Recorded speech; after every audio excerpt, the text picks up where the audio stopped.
বাংলাদেশে অন্তর্বর্তীকালীন সরকারকে অনেক অনেক অভিনন্দন ও শুভেচ্ছা। অন্তর্বর্তীকালীন সরকারের উপদেষ্টা মণ্ডলীর সবচেয়ে বড় দায়িত্ব হলো দেশে আইনশৃঙ্খলা ও গণতন্ত্র ফিরিয়ে আনা।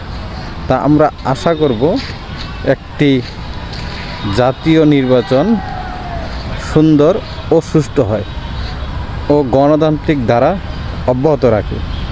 যে কোনো রাষ্ট্রে গণতান্ত্রিক অব্যাহত রাখতে হলে একটি শক্তিশালী বিরোধী দল প্রয়োজন। তো বর্তমান অন্তর্বর্তীকালীন সরকারের মেইন কাজ দেশে শক্তিশালী একটি বিরোধী দল তৈরি করা, যাতে কোনো দলই একচেটিয়া ক্ষমতা না পায়। সবাই ভালো থাকবেন, সুস্থ থাকবেন।